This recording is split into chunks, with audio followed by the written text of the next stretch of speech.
مرحبا أهل النوادي. وروينا في كتاب ابن سني عن محمد بن إبراهيم عن أبيه رضي الله عنه قال وجهنا رسول الله صلى الله عليه وآله وسلم في سرية فأمرنا أن نقرأ إذا أمسينا وأصبحنا أفحسبتم أنما خلقناكم عبثا. Ini ayat Al-Quran nih.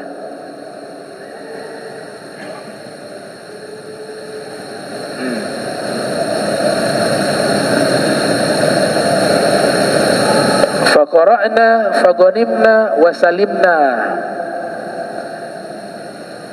Diriwayatkan pada kami di dalam kitab Ibn Sunni dari Muhammad bin Ibrahim dari ayahnya mengatakan Nabi wajahana, wajaha yuwajjihu tawjiha, mengarahkan kepada kami,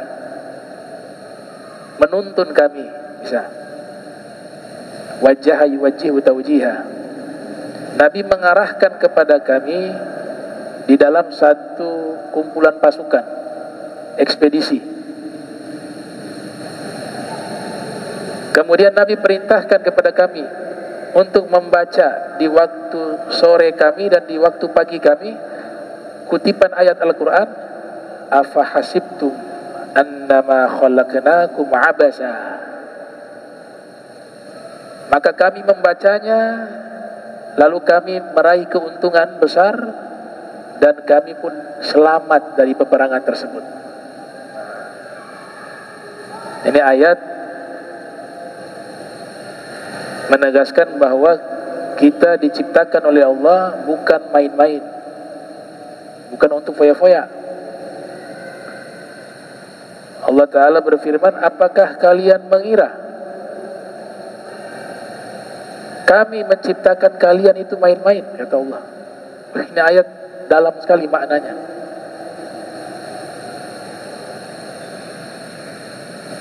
Afahasibtum, ini Allah yang katakan, Allah yang firmankan, wahai manusia, wahai bangsa jin, wahai malaikat, apakah kalian pikir kami menciptakan kalian itu abasa, main-main? Dan apakah kalian pikir bahwa kalian tidak akan kembali kepada kami?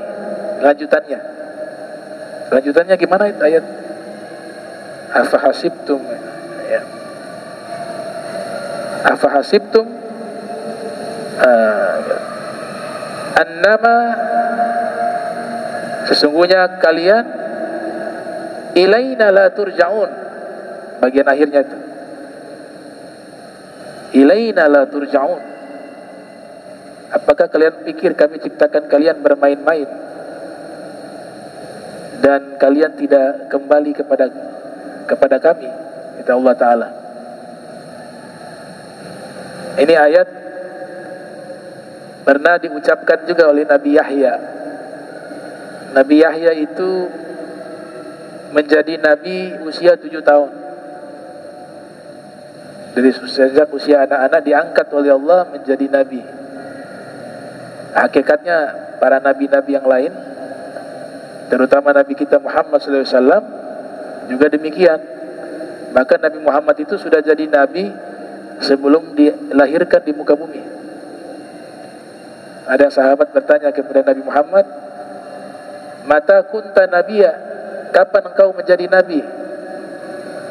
Nabi menjawab, kuntu nabiya wa Adam baina ruhi wal jasad. Saya sudah diangkat menjadi nabi, Nabi Adam ruh dan jasadnya belum menyatu. Itu Nabi kita Muhammad SAW. Ada kisah terkait ayat ini. Nabi Yahya alaihissalam waktu itu masih anak-anak. Beliau bermain dengan anak-anak yang sebaya dengan beliau. Uniknya waktu bermain dengan anak-anak yang lain, beliau tidak ikut bermain, hanya duduk diam. Anak-anak yang lain main. Ini dalam tafsir Sofatu Tafasir, ya, karya Dr. Syekh Ali Sobuni. Usia beliau 7 tahun waktu itu. Ada orang dewasa lewat, dia menyaksikan Nabi Yahya tidak bermain. Dia katakan, wahai anak, kenapa gak ikut main? Artinya seumuran, sebaya, ya, layaknya anak-anak ya normal ya bermain usia anak-anak. Enggak, beliau duduk sambil zikir, masih usia 7 tahun. Terus orang tua ini tanya, ada orang yang sudah dewasa tanya, kenapa gak ikut main? Dijawab oleh Nabi Yahya, ma khuliqtu lil la'ab wa innama khuliqtu lil ibadah. Saya tidak ikut main karena saya diciptakan bukan untuk main-main. Saya diciptakan oleh Allah untuk ibadah kepadanya. Itu Nabi Yahya masih anak-anak. Dan semua para nabi begini. Keadaan mereka begini. Ahwalnya mereka begini. Makanya ada ayat Allah Ta'ala berfirman, ya Yahya khudhil kitaba bikuwah wa atainahul hukma sobiyah. Wahai Yahya, ambillah kitab suci ini dengan kuat. Artinya dihafal dengan kuat, dipegang ajarannya dengan kuat. Kami akan berikan ilmu hikmah kepadamu sobia, di waktu kau usianya masih anak-anak. Sobia. Ada kitab karya ulama ahli sejarah berjudul Nurul Absar fi Manaqibi Alil Mukhtar, menceritakan satu tokoh namanya Bahlul. Jadi Bahlul itu sebenarnya nama orang atau julukan lah. Nah, konteksnya ke bahasa Indonesia yang diserap dari bahasa tersebut itu konotasinya itu bodoh, ya. Padahal Bahlul itu bukan bodoh. Bahlul itu orang yang faham hakikat kehidupan, sehingga menganggap orang-orang yang sibuk dengan dunia itu sebagai orang gila. Dan mereka yang gila melihat dia adalah orang gila. Hanya diberikan gelar Bahlul. Man arafa nafsah kana dhalilan 'indan nas, wa man arafa rabbah kana majnunan 'indan nas. Ya, di dalam kitab Uqala'ul Majanin, orang-orang waras di kalangan orang gila. Artinya siapa yang mengenal dirinya dengan sebenar-benarnya pasti dia akan merasa hina di hadapan manusia. Dan siapa yang mengenal Allah dengan sebenar-benarnya pasti dia dianggap orang gila di sisi manusia. Nah, Bahlul waktu itu jalan. Waktu itu anak-anak lagi main. Kasusnya sama seperti Nabi Yahya. Ada satu orang anak hanya duduk sambil membaca sesuatu, mungkin zikir atau salawat dan sebagainya. Dan anak ini usianya masih sangat muda sekali, belum usia balik. Bahlul perhatikan tuh, dia duduk zikir. Hanya Bahlul mendekati anak tersebut mengatakan, kenapa gak ikut main? Akhirnya dijawab sama anak itu, mengatakan bahwa ma khalaqtu lil la'ab wa inna ma khuliqtu lil la'ab wa inna ma khuliqtu lil ibadah. Hampir sama ucapan. Saya tidak diciptakan oleh Allah untuk bermain. Saya diciptakan oleh Allah untuk ibadah, ya. Ma khuliqtu lil la'ab wa inna ma khuliqtu lil ibadah. Bahlul pingsan mendengar jawaban itu. Pingsan saat itu juga. Ketika dia sadar dari pingsannya, anak itu masih berdiri di hadapannya. Kemudian Bahlul bertanya, kamu siapa?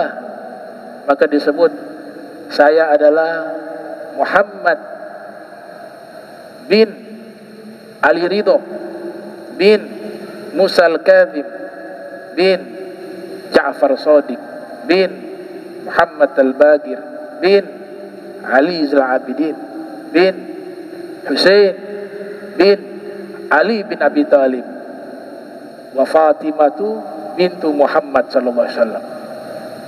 Ternyata Al-Imam Muhammad Al-Jawad. Al-Imam Muhammad Al-Jawad. Nah, terakhir ada hadis qudsi sebelum saya tutup kajian. Hadis qudsi ini hadis berupa firman Allah, tapi bukan Al-Quran ya. Namanya Al-Hadits Qudsi. Nabi terangkan secara makna. Allah Ta'ala berfirman, ya bena Adam, wahai anak Adam, ma khalaqtuka, ya bena Adam, khalaqtuka lil ibadati fala tal'ab. Wahai anak Adam, aku ciptakan kalian untuk ibadah, maka jangan kalian main-main. Ya bena Adam, khalaqtuka lil ibadah fala tal'ab. Wa ya bena Adam, domintu laka rizqak fala tad'ab. Wahai anak Adam, saya telah menjamin seluruh rizki kalian. Fala tad'ab, maka jangan capekkan hati kalian dalam berfikir masalah rizki. Ya ibna Adam, fa wa izzati wa jalali in radita bima qasamtu lak. Wahai anak Adam, jika kalian ridho atas pemberian yang saya berikan kepada kalian, kata Allah Ta'ala ya, hadis qudsi, fa'arahtu qalbak wa badanak, maka aku akan membuat hati kalian damai, badan kalian sehat. Wa in anta lam tarda bima qasamtuhu lak, tapi jika kalian tidak ridho dengan pemberian yang aku berikan pada kalian,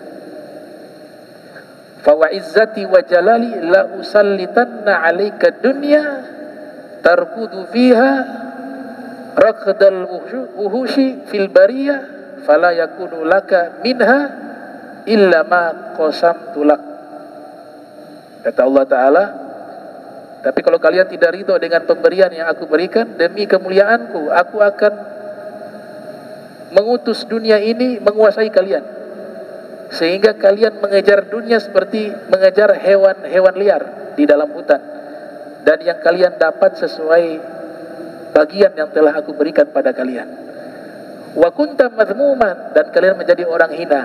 Yang awal tadi, wa kunta indi mahmudah, kalau kalian terima rizki tersebut, kalian di sisi saya adalah orang yang mulia, kata Allah Subhanahu wa Ta'ala.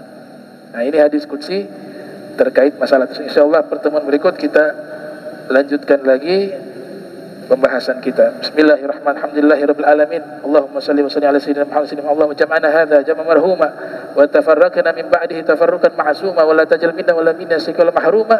Subhanaka bihamdika asyhadu an astaghfiruka wa atubu ilaihi. Wa sallallahu sayyidina Muhammadin wa ala alihi wa sahbihi wa barik wa sallam. Wa lafu minkum. Wassalamu alaikum warahmatullahi wabarakatuh.